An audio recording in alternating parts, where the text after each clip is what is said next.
For those who don't know, my name is Dan Garr. I own HealthQuest Physical Therapy here in town. More people with hearing loss have 3 times the risk of accidental falls than someone who doesn't. They're creating more damage or potential damage doing that than doing things you're supposed to be doing.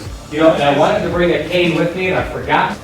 American history is so much more interesting now than it was in high school. Eyes, ears, and what we see and feel. So, knowing where things are in your house is very important so you can keep your balance.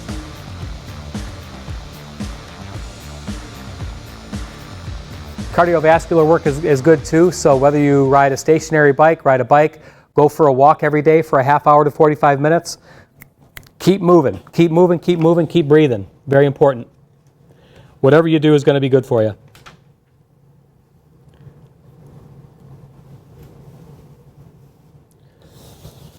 Group exercise, try to do it 3 to 5 times a week. Something, whether you walk, whether you stretch, whether you breathe.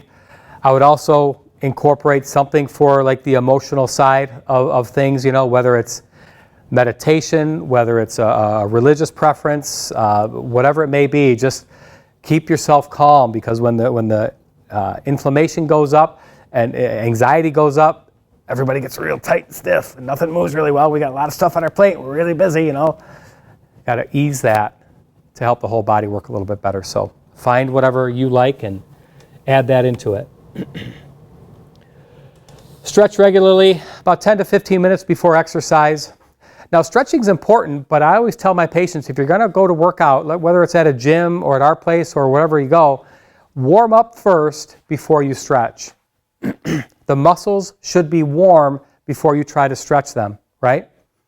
So if you have an old extension cord in your garage in the middle of winter and you bring it in, trying to untangle that thing is like, ugh! But if you let it sit in your house for an hour and it warms up, it moves pretty easily. Muscles are the same way. You have to warm up your muscles before you stretch.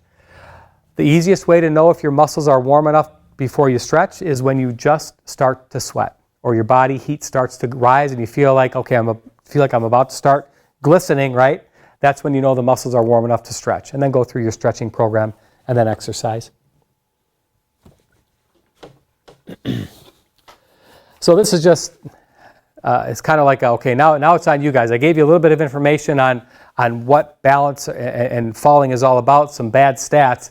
Now, what are you going to do about it, right? You came to the class wanting to learn a few things, so now we're going to get into some things I'm going to show you. We're all going to stand, we're going to reach, we're going to balance, we're going to do all this stuff to see how your balance is, and then we'll work on a couple of very easy things for you to take home with you to start working on some strength exercises just to keep your core tight. One of the first exercises we teach all of our patients, whether they're 12 years old or 92 years old, whether they had major surgery or they're just in for an ankle sprain, we teach them what we call our core bracing. It's 6 muscle groups from the pelvic floor, like a Kegel, pelvic floor all the way up to the chin to tighten up everything in their core. And they have to do any of the exercises they're doing with a solid core foundation tight. So I tell my patients, I reserve the right to come by and try to punch you in the stomach to make sure that your abs are tight. And a lot of times I go, like, stop it. And, well, tighten up and it won't hurt so much. So just the simplest thing is whatever you're doing, standing, sitting, walking, most importantly, transitioning from sitting to standing, from standing to sitting, from sitting to lying down. Anytime you're transitioning a position, just try to put a little squeeze on your stomach and your butt. Just a little bit. The gut and the butt. Hold those guys tight as you transition. It'll protect your lower back and it'll allow you to have better balance. If you're too loose through here and you hit something slippery, you're going to go down. But if you can stay a little stable through here, your chance of falling goes down. Human movement is 2 parts. We have to have good mobility on good stability. If we don't have a stable base on which we're moving, bad things can happen, from breaking down of backs and hips to falling and all that other fun stuff. So squeeze the butt, squeeze the gut as much as you can, okay? This is my little advertisement for physical therapy. So if you ever want to come in and learn about more ways to keep yourself strong and improve flexibility, we can treat that in therapy. So this is some of the stuff that we do in therapy. Gait, balance, strength, flexibility, teaching things. A lot of times it's just a matter of just reviewing things that people already know, but they got to hear it again and say, oh yeah, I was forgetting to do that. And then teaching. We tell our patients, like, we're not healers, we're coaches. We can tell you what's going on, we can get you moving a little bit better, but then we're going to give you the tools of what to do at home. That's where the rubber meets the road.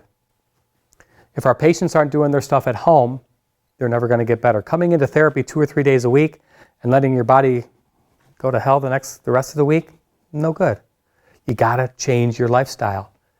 We all have pattern behaviors, whether it's a sedentary lifestyle, active lifestyle, poor eating habits, good eating habits. We have to always think, how can we do something better for us? Accountability is huge.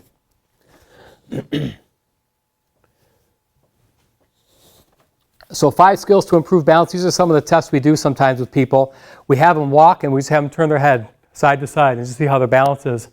Because now we're changing the visual, right? We talked about that earlier. If you try to balance with your eyes closed, it's a lot more challenging than your eyes open. Sometimes just tilting your head back. Sometimes just standing on one foot. Some people call this, okay, it's like a sobriety test. What are you, a cop? No, we're not a cop. But these are things that you have to maintain good balance with. Look and reach up, stand on one foot and balance for 5 to 10 to 15 seconds.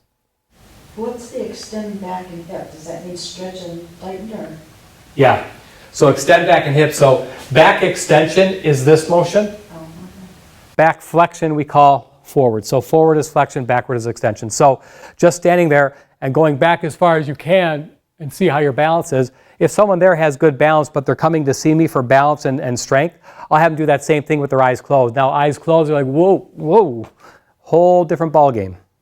And we'll see that. We'll have you guys stand up and try that in just a minute. Not that one, but just the balancing on one foot. Yep. So we have a lot of little tests that we do. The stand and reach test, or the functional reach test, is basically where we won't do this one, but you stand up and let's say I want to start here with my fingertips right at the break of the door there. And then I see how far can I reach forward before I lose my balance. And we would measure that distance. And the number of inches on the sheet there tell you if it's good or not.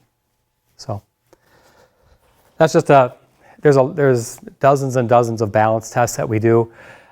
There's a few that some insurance companies require us to do for the patients, but most of it we can kind of see as we go through our evaluation.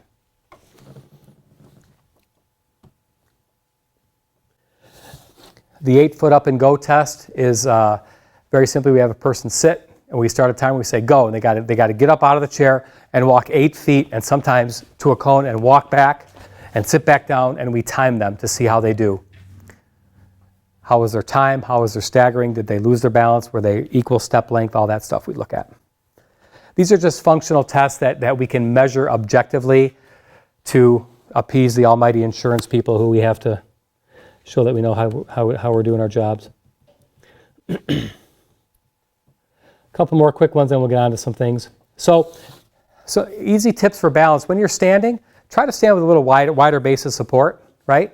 The closer you stand is like walking on a tightrope, and that's a lot harder than walking on a base of support a little wider. This is a little easier. So stand with a wide enough base of support where you feel like you're comfortable. Proper posture is important. So always sitting down with your butt as far back in the chair as possible, shoulders up and tall. That just keeps your spine in a good alignment angle. Now, if you can sit like that and also squeeze your stomach and butt just for a little bit, that's even a bigger benefit. Poor posture and deconditioning are 2 major things that we see a lot of in the clinic. That's why that causes a lot of issues with people. Their bodies fall apart because all they do is they sit on a computer and they work on a computer like this all day, and they come in and say, my neck hurts. Like, really? No kidding. Look up, you're like, I can't. Well, it's because their posture is so bad they got no chance. People who sit down at desk work all day, they're deconditioned. They don't get a chance to use their muscles unless they're going home and exercising correctly. So you really have to be active every day and improve your posture. Proper footwear is important as well. So one of the big things I look at when I watch someone walk is I'll look to see how their foot hits the ground.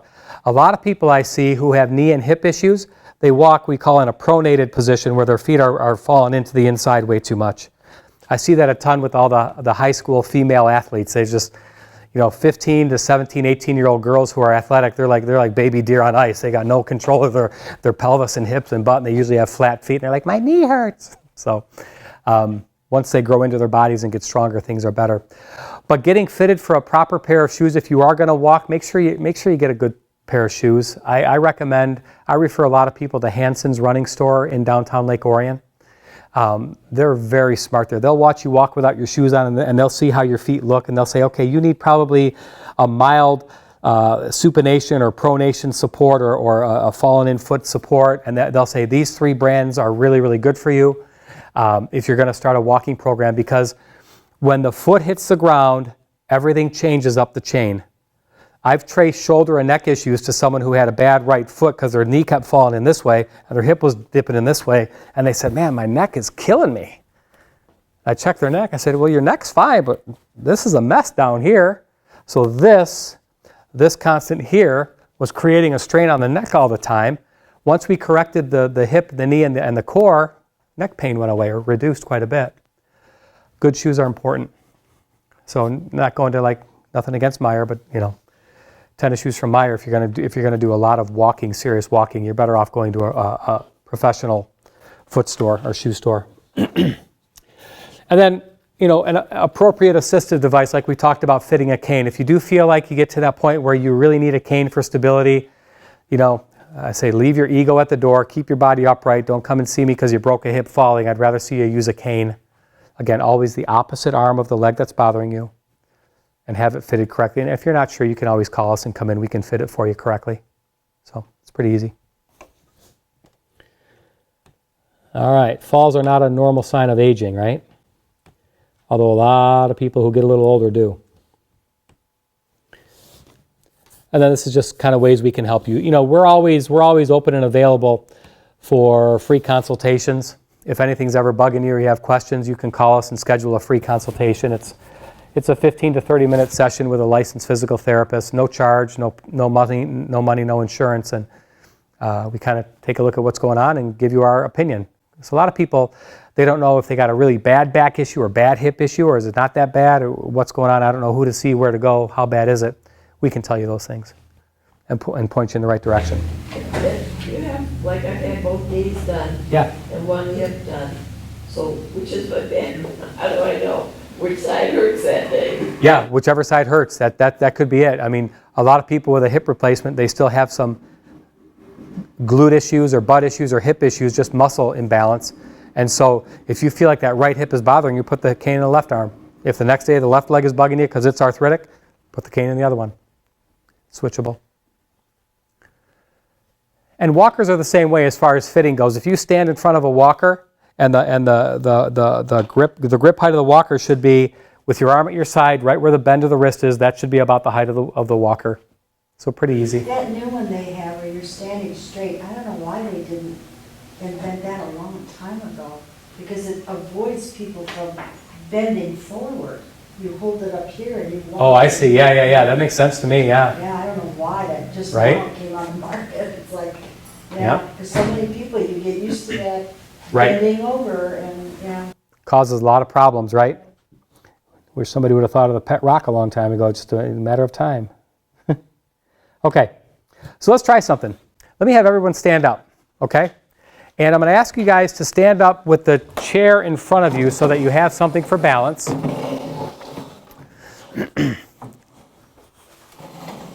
I'll stand this way so you can see me.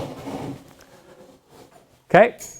Now, I want you just to put fingertips on the chair. Don't put a death grip on the chair. Pick one foot off the ground and just try to balance. You can use the chair if you need to. Now, take one hand off the chair. About 5 seconds. Now switch hands, put the other hand back on the chair, take the other one off. Usually one hand will be easier. Now try to take both hands off and see how long you can go. Try to go 10 seconds. 2, 3, 4, 5, 6, both hands off, 7, 8, 9, 10. Good, relax. Okay, good.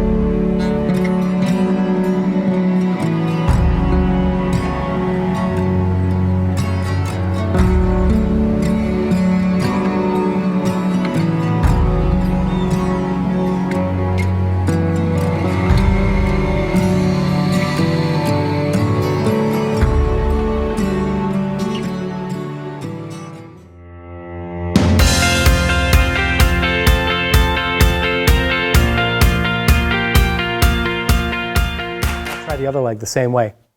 Balance on your other leg, both hands on the chair for about 5 seconds. Now take one hand off the chair. Now switch hands. Now no hands.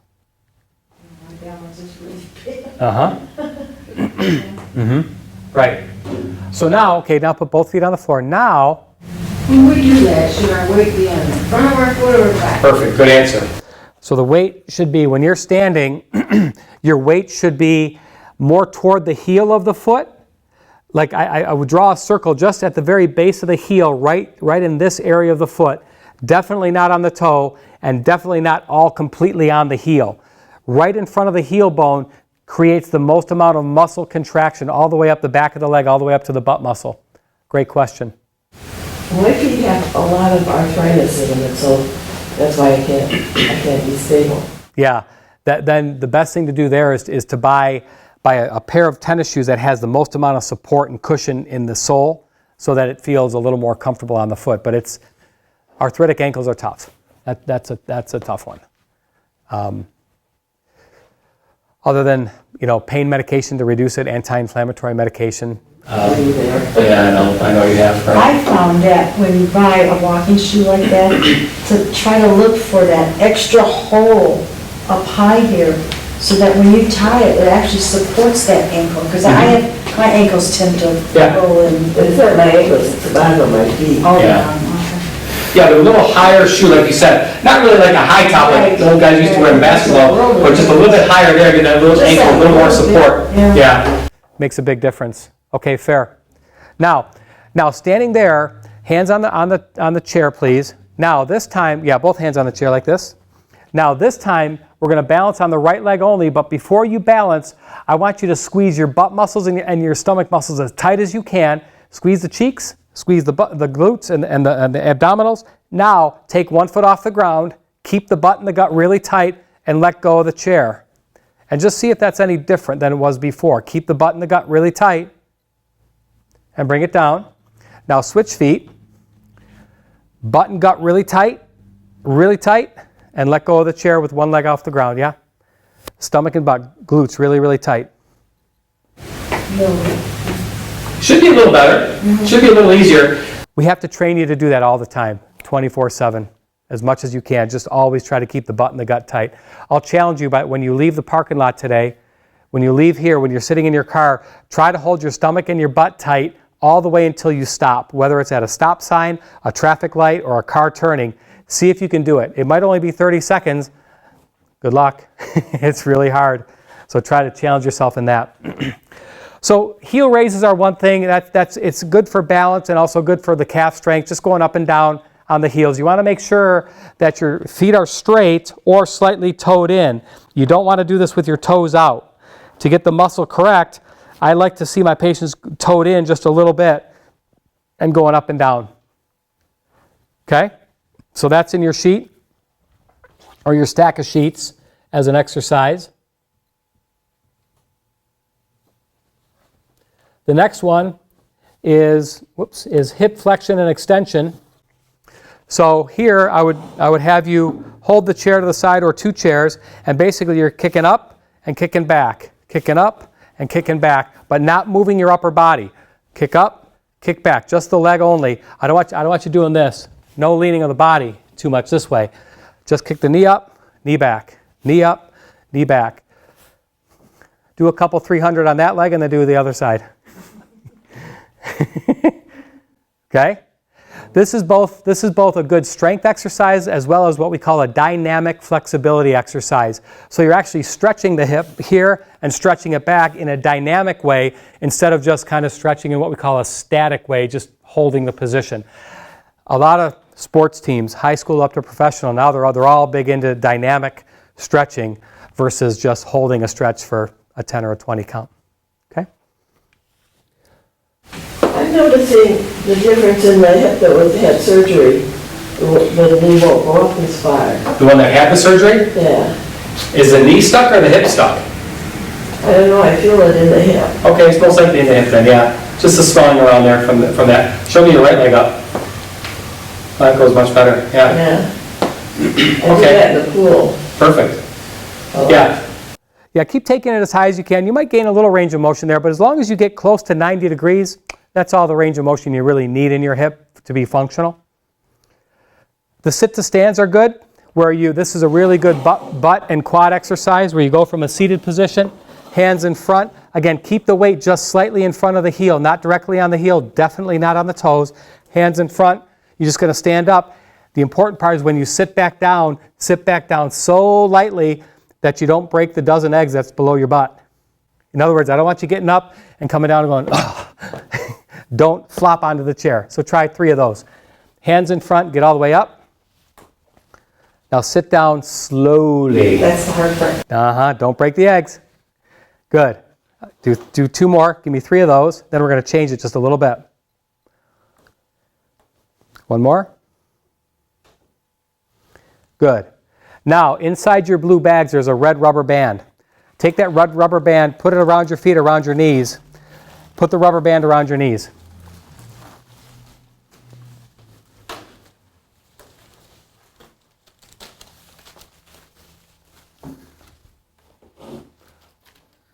Need help? Can you get it? This one's going to be the tough one. Yeah, we'll go down. I can't do that. There we go. Okay. Problems with that one. Okay, now with the band around your knees, sit there. Before you stand up, spread your knees apart just a little bit. Put some tension on that rubber band. Just by doing that, that automatically kicks in the butt muscles a little bit. Okay? Now, keep the tension on the rubber band. Now get up and down 3 times and tell me if this is more challenging or easier than the last time, yeah? Go ahead, up and down. Yeah, keep the tension on the rubber band. Keep the knees out. Do 3 of them. I don't feel the ache in my knees as much with the band. Okay. Did that feel stronger or weaker? It makes me feel stronger. Yeah, because we're engaging the butt muscles there. Yeah. That's what I said earlier. Remember, the stomach and the butt all the Otherwise, I felt it time. all in my knees instead of the rest of them. Exactly. Because people forget how to use their butt muscles. Yeah. We have time. I saw a great drawing. This is a number of years ago. It showed these 3, looked like African jungle women standing by a tree, in their jungle outfits, which wasn't much. I mean, this is like, I don't know what country they're in. And they're all standing there, and they had really nothing covering their backside. They had the biggest, roundest butt muscles. It was amazing. And it said, incidence of low back pain in this part of the world, 0%. And then it showed 3 guys in an office standing around a water cooler with suits on. They got butts like this. Incidence of low back in this part of the world, 87%. The butt is the biggest muscle in the body for a reason. We've got to work it. When you don't work it, other things fall down or fall apart. So this, and we'll go on to the next exercise. Might be the next one or a couple more, but we'll use the bands here. So scoot to the front edge of the chair for the next exercise. So with the sit to stand, if you remember, put the band on you. So these are called seated rollouts. So sitting there, I want everyone to keep your feet straight, roll the knees out as far as you can, then back together about halfway. Do 10 of those, but as you're doing them, stomach tight, butt tight, please. Roll the knees out as far as you can go and back in. There you go. You don't tighten as you stretch, you leave it tight and then stretch. Tighten up, yeah, keep your glutes tight the whole time. You want to go out as far as you can, then only come back about halfway. Don't come back so far that you lose the resistance of the band. Keep the tension on the band. Right from the Buns of Steel video, some of my bad friends told me a long time ago. But we do a lot of things. I do a lot of things for my shoulder and my neck patients, is a lot of butt exercises and core exercises, because you have to have good stability to have proper mobility. It's all connected. Cool. Okay, take the band off. Let's do one more balance test. Then I'll answer some questions and we'll be ready to go. Okay, so let's everyone stand here. Everyone stand here facing this way. Just stand here facing me. Mm-hmm. Line up in the line. That's what you're saying. Get on that camera, sure. Oh yeah, we're getting pretty close. Yeah. So all I want you to do is I want everyone to take kind of not a long stride, but take a stride forward with the right leg and just stop with the knee slightly bent. Stop, get your balance. Now bring your feet together. Forward, yeah, forward, yep. Now go left leg forward, bend and stop, and feet together. Okay, now back up to your starting position again. Now we're going to do the same thing, but this time, stomach and butt as tight as you can. Really contract the butt and the gut for me, okay? Glutes and butt really tight. Hold. Tighter, tighter, tighter. Feet together. Stomach and butt really tight again. Other leg forward, please. Balance. Good, feet together. There'll be a difference there. The more you think about keeping this tight, the better balance you'll have. And there's nothing here to trip over, so that's good. Helps you breathe better too, and all of a sudden you're upright. Yeah, you have to be upright. Exactly. It won't allow you to flex forward. That's part of our bracing system is shoulder blades back and chin tuck. So we take people away from, living their lives like this. We get them up closer to here. I'm not saying everyone has to be military, posture, but this is, that's a bad thing. Cool. Okay, have a seat. Thank you.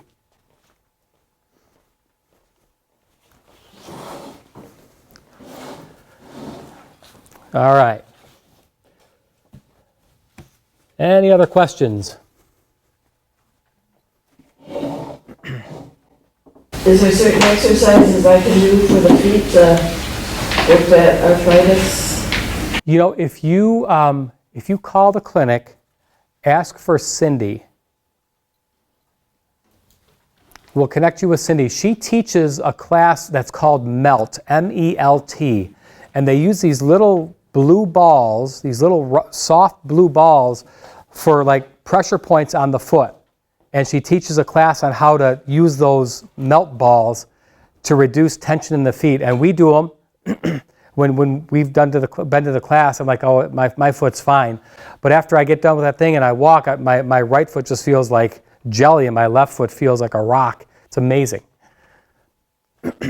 Yeah, call the clinic, ask for Cindy, and they can, or ask when the next melt class is, and then come on in for that. That'll help you a lot. They do them for the hands, the feet, and also the core, but the foot one would be great for you. Okay. Yeah. And a foot massage every once in a while is nice, but Get that tomorrow. okay.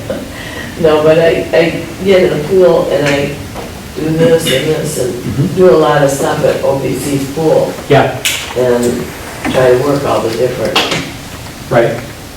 stuff. Yeah, sometimes finding like get a tennis ball or an old tennis ball and just roll your foot over the tennis ball 5 or 10 times on each foot. That'll kind of break down that fascia that's on the bottom of the foot and loosen that up a little bit. There's ways, but I think the melt would be very helpful for you. Cool. Well, thanks for coming. Hope you all learned something. Yeah, take those forms home and enjoy the rest of the goodies. And if you have any questions, let us know. If there's any way we can help, if you need anything for a free consultation, come on in. Happy to see you. If you've been to us before and you know somebody who could use physical therapy and they come in and they become a new patient, then you get a $25 gift card for referring somebody to us. So even if you tell them, hey, I went to Dan's class at the senior center, I referred this person, and I want to give out as many $25 gift cards as I can every week, every month, every quarter, right? And it's easy. Isn't it easy here? I mean, in Oxford, people know people. And if you do right by people, it's pretty easy. And, everyone makes mistakes every once in a while. You just got to own up to it and move on. So we have a series of classes that we do here. We do the balance and fall. We do aging with ease. And we do a class on osteoarthritis. And I don't know what the schedule is, but usually they're the third week of the month. So I don't know.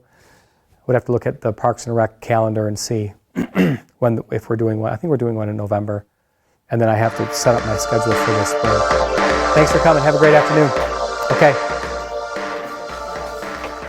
You're welcome.